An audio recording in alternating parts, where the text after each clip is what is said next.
आमचं मन आम्हाला सांगतंय आज गडावर खबर येईल.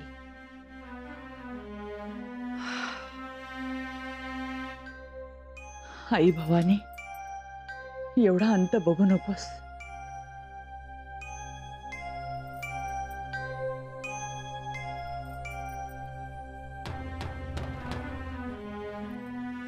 एवढी हुरहुर कधीच लागली नव्हती.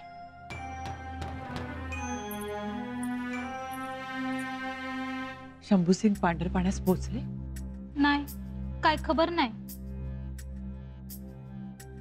तू बाहेरच थांब.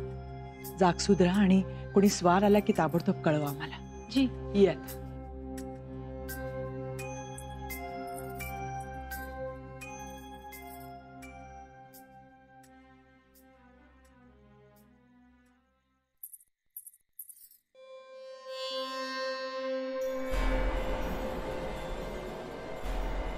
पहिली खबर सोयरा राणी साहेबांच्या महाली यायला पाहिजे. पर ते आऊस साहेबांनी त्या महालाला कमी लेखू नको. थोरल्या राणी साहेब आहेत त्या. आणि काय ग, कोणती खबर येणार आहे माहित नाही. बखाल आधी इतर रीती होईल आणि मग पुढे जाईल. कळलं? एवढं बजावून सांगितलंय म्हणजे खबर बी तशी महत्वाचीच असणार बघ मानाजी. महत्वाची म्हणजे आज राजा जव्हरच्या छावणीत जाणार आहेत ना. हे खरं आहे र, पण तत आज काय होणार, कसं होणार हे समज तो भगवंतच जाणे बघ. तुला खरं सांगू, आऊ साहेबांचं आणि राजांचं पेच भल्या भल्याला नाही कळणार. आत्ता कसं शहाण्यासारखं बोललास बघ. स्वार आला वाटतं खबर घेऊन. जा बघ.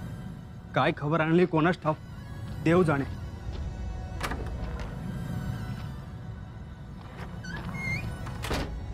रावजी, अरे भिजत आलासा, काय खबर आणलीस बाबा? थांबा थांबा, मी आऊ साहेबांना वर्दी देऊन येतो. त्या झोपले असतील. आम्ही जागेच होत रावजी. खबर सांगा.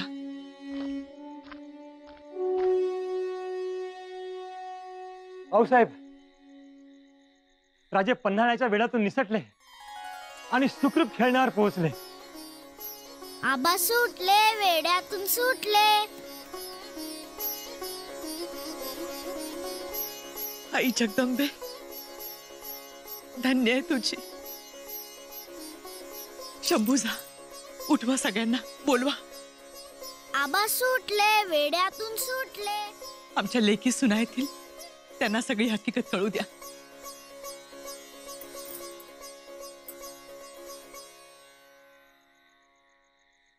आबा सुटले, आबा सुटले, आबा सुटले, आबा सुटले.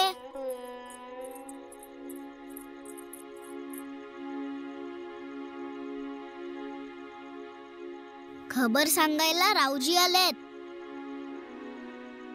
ऐका आमच्या आबांचा पराक्रम.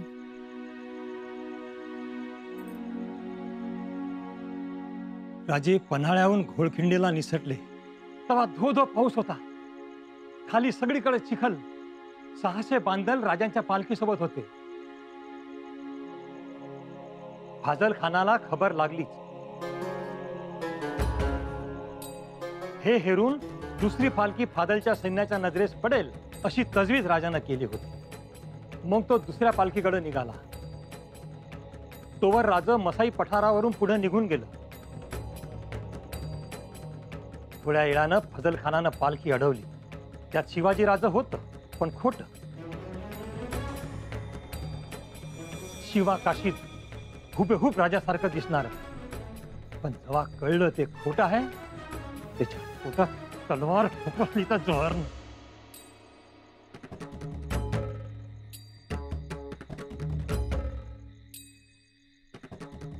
आपली फसवणूक झाल्याचं कळल्यावर सिद्धी मसूद मलकापूरहून घोळखिंडीकडे धावला.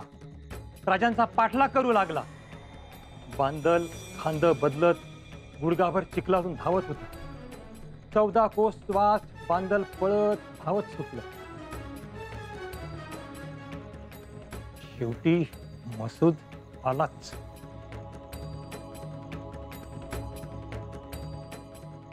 आता लढायचं नाहीतर मरायचं. 2 फळी तयार केल्या. मी घोळखिंड लढवतो असं बाजीप्रभू म्हणाले.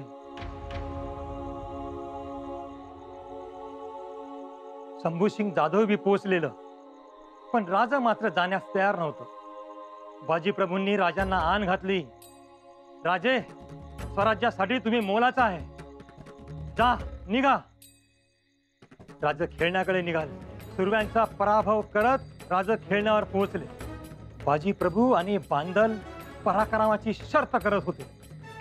बाजीप्रभू देशपांडे आणि 200 बांदल घोडखिंडीत धारातीर्थी पडले. पण आऊसाहेब लाखाचा पोशिंदा सिद्धी जोहरच्या हाती नाही लागू दिला. इशारतीची तोफ वाजल्यावर बाजीप्रभूंनी प्राण सोडले.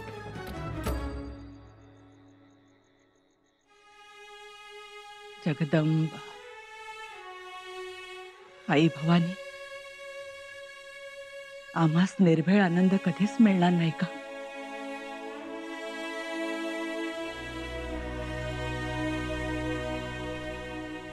आमचे आबासाहेब सुटले आणि अनेकांचे आबासाहेब गेले.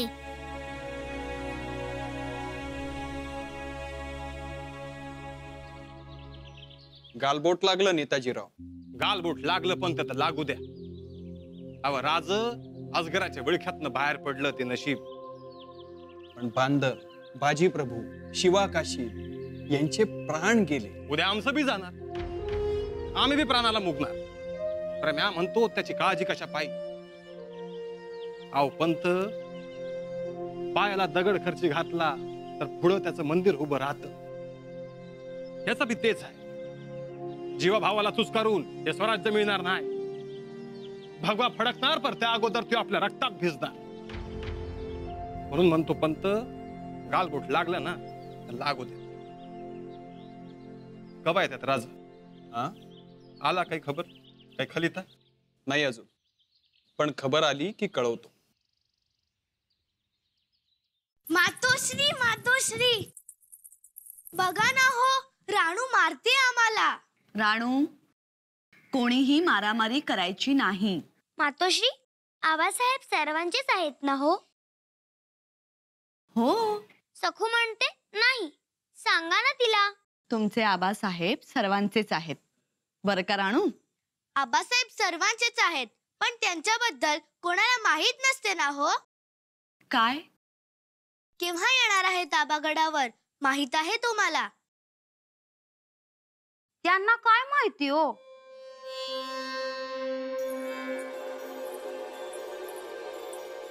अहो त्यांना कोण सांगतय? सुंदरी, राणी साहेब, खोटं असल तर आसुडानं मारा, पण खरं असल तर गप्प बसा. अव आता मला सांगा, एवढं थोरलं पण नशिबानं तुम्हाला लाभलंय, हा की नाही? पण काही उपयोग आहे का त्याचा? सुंदरी, तू काय बोलतीयस? आता मला सांगा, ह्या पोरींची आई होती सईबाई राणीसाहेब, होती का नाही?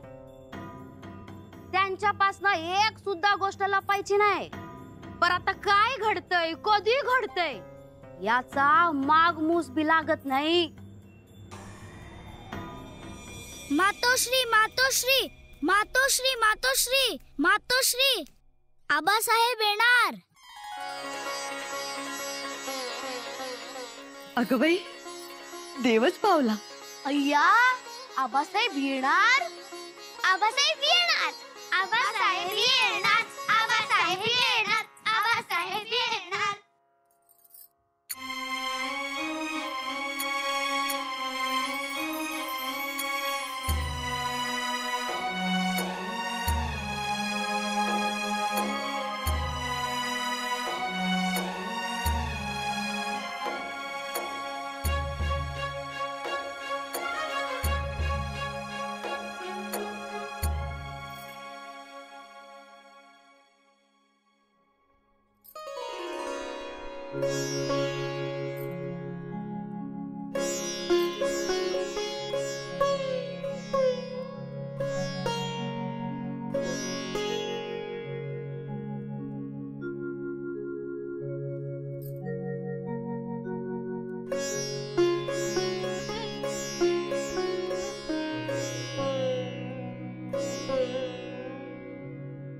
तुमचं सतपण खरं ठरलं.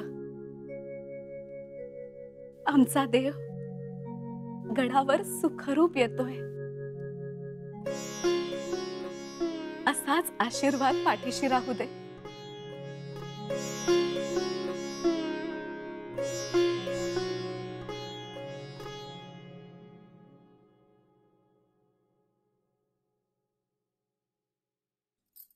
सुंदरी जी बघ की कसे दिसतोय आम्ही. चंद्रहार नाही घातला? हो घाला की. चंद्रहार नेहमीच घालतो आम्ही.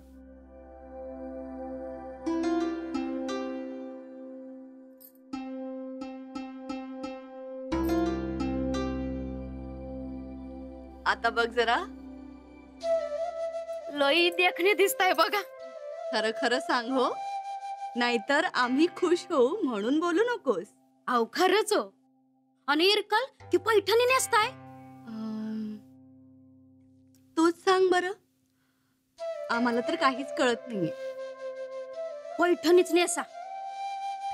नाहीतर थांबा, मी आलेच. कोण कोण काय काय नेसतय ते बघते, मग आपण ठरवू. हे बरं, जा बघू लवकर. काही झालं तरी राजांचे लक्ष सर्वात आधी आमच्याकडे जायला हवं. आलेच.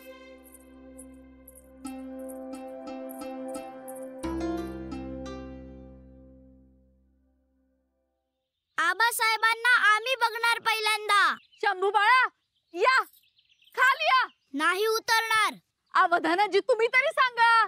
शंभू बाळ ओ खाली चला. नाही. अरे माझ्या वासरा, ये रे खाली ये. राजे येतात, आता खालीच भेटा. नाही.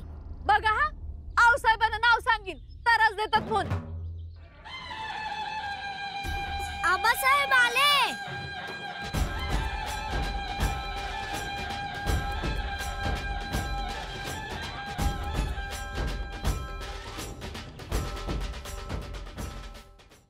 असं दिसतंय राज आणि राजगड इरघळून जाईल बघा.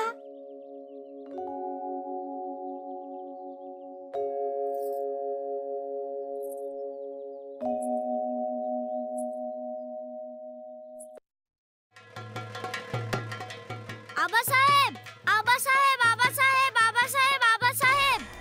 शंभूराजे,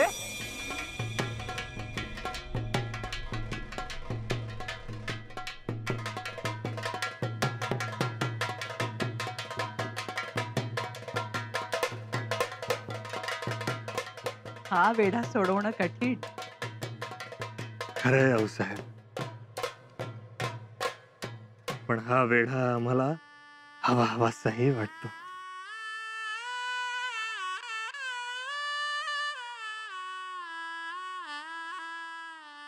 आम्हाला पण लावा आबांसारखे. लावा यांना.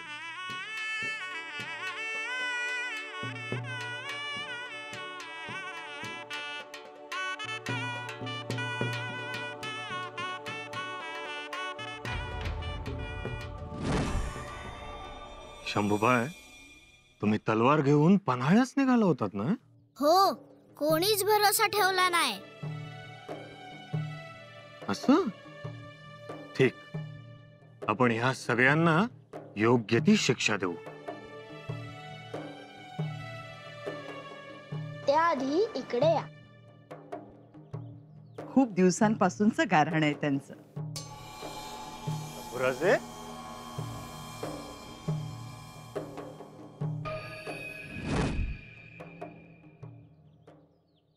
आबासाहेब, कोणास बोलू नका बरं का. आता आम्ही मोठे झालो आहोत. आमचा पाय घोड्याच्या रिकिबीत पोचतो बरं. असं? छान. आपण म्हणाला होतात ना, पाय रिकिबीत पोचला की सोबत घेऊन जाऊ म्हणून. हो आबासाहेब, आता नाही ना आम्हाला एकटे सोडून जाणार? नाही.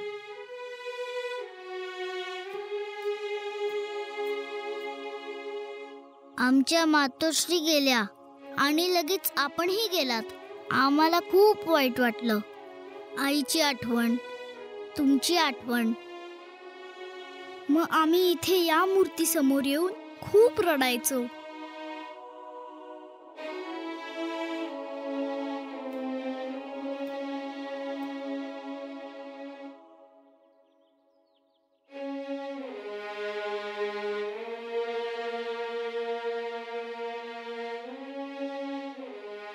आता रडायचं नाही.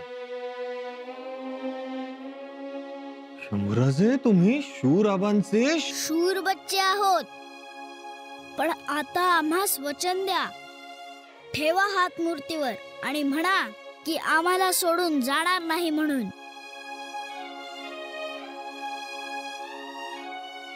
नाही जाणार सोडून. पण शंभूबाळा, तुम्ही देखील आम्हाला वचन द्यायचं.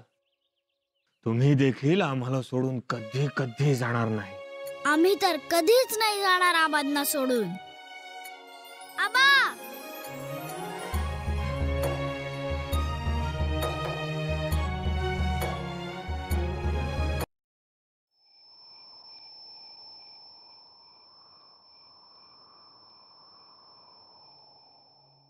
झोपा आता राणीसाहेब. नका वाट बघू राजांची. आम्हास खात्री आहे ते नक्की येतील. तुमची खात्री बांधून ठेवली घोड्याच्या पागेत. घास खात असल. अहो नाही यायचं राज. ते रमले शंभू बाळात. आणि ह्यो पुत्र प्रेमाचा रोग समध्या रोगापेक्षा मोठा बघा. त्याच्याच मुळे कान भैर्य होतात, वाचा बसते, समोरचं काय बी दिसत नाही बघा. अहो लेकराच्याच गोष्टी छान वाटत्यात. मग त्याचं रडणं, त्याचं पडणं, त्याचं लाथा मारणं, मग कुणी बी असू देत, राजा बी हसत हसत सहन करतो या. तसंच हे. सुंदरी, अहो तुम्ही आलाच ओबळायला. ताटात निरंजनाच्या ज्योती. परते पुत्राच्या डोळ्यात चंद्रज्योती बघितल्या आणि इरघळले. इरघळले का नाही? हा, पोरानं मिठी मारली, हात धरलं आणि गेलं घेऊन. कोणी अडवलं का? कळलं? आम्ही एवढे नटलो, एवढे सजलो,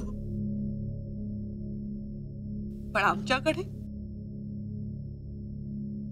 नीट बघितलं सुद्धा नाही. 11 महिन्यांनी भेटत असताना आणि समोर देखणी बायको उभी असताना बघितलं बी नाही. अहो राणीसाहेब, अहो नका पाय आपटू. अहो अगोदरच नाजूक तुम्ही. पाय सुजला तर उगाच नाही मला त्रास. आराम करा तुम्ही, आराम करा.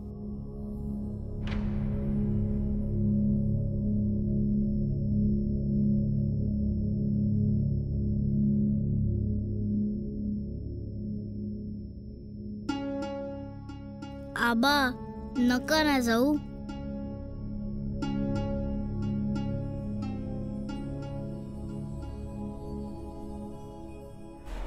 आता बघ, मी बोलणारच नाही. नकाच बोलू. मी बघणार सुद्धा नाही. अहो साहजिकच आहे, रागी येणारच. आणि बघा की येणीतली फुलं सुद्धा सुकून गेली.